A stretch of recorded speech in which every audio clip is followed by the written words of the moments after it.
Chapter 5. Healthful Foods. Currambong, New South Wales, March 10, 1900. During the past night, many things have been opened before me. The manufacture and sale of health foods will require careful and prayerful consideration. There are many minds in many places to whom the Lord will surely give knowledge of how to prepare foods that are healthful and palatable, if He sees that they will use this knowledge righteously. Animals are becoming more and more diseased, and it will not be long until animal food will be discarded by many besides Seventh-day Adventists.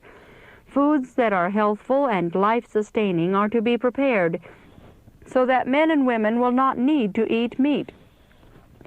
The Lord will teach many in all parts of the world to combine fruits, grains, and vegetables into foods that will sustain life and will not bring disease.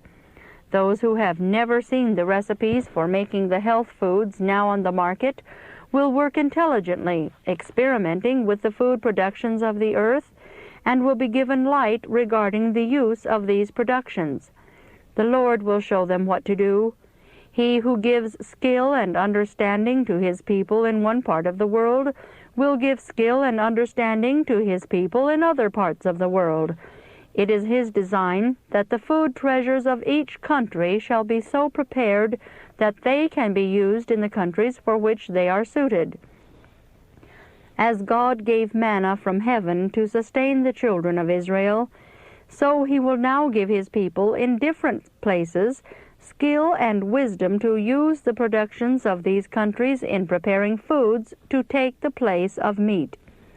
These foods should be made in the different countries, for to transport them from one country to another makes them so expensive that the poor cannot afford them. It will never pay to depend upon America for the supply of health foods for other countries. Great difficulty will be found in handling the imported goods without financial loss. All who handle the health foods are to work unselfishly for the benefit of their fellow men. Unless men allow the Lord to guide their minds, untold difficulties will arise as different ones engage in this work. When the Lord gives one skill and understanding, let that one remember that this wisdom was not given for his benefit only, but that with it he might help others. No man is to think that he is the possessor of all knowledge regarding the preparation of health foods, or that he has the sole right to use the Lord's treasures of earth and tree in this work. No man is to feel free to use according to his own pleasure the knowledge God has given him on this subject. Matthew 10:8 says, "Freely ye have received, freely give." It is our wisdom to prepare simple, inexpensive, healthful foods. Many of our people are poor, and healthful foods are to be provided that can be supplied at prices that the poor can afford to pay. It is the Lord's design that the poorest people in every place shall be supplied with inexpensive, healthful foods. In many places, industries for the manufacture of these foods are to be established. That which is a blessing to the work in one place will be a blessing in another place where money is very much harder to obtain.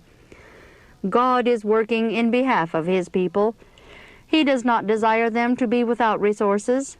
He is bringing them back to the diet originally given to man. Their diet is to consist of the foods made from the materials He has provided.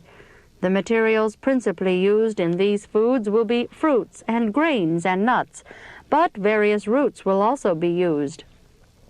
The profits on these foods are to come principally from the world, rather than from the Lord's people. God's people have to sustain His work. They have to enter new fields and establish churches.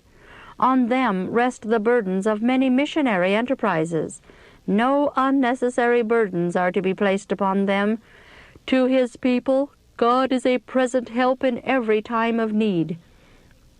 Great care should be exercised by those who prepare recipes for our health journals. Some of the specially prepared foods now being made can be improved, and our plans regarding their use will have to be modified. Some have used the nut preparations too freely. Many have written to me, "I cannot use the nut foods. What shall I use in the place of meat?" One night I seemed to be standing before a company of people, telling them that nuts are used too freely in their preparation of foods, that the system cannot take care of them when used as in some of the recipes given, and that if used more sparingly, the results would be more satisfactory. The Lord desires those living in countries where fresh fruit can be obtained during a large part of the year to awake to the blessing they have in this fruit. The more we depend upon the fresh fruit just as it is plucked from the tree, the greater will be the blessing.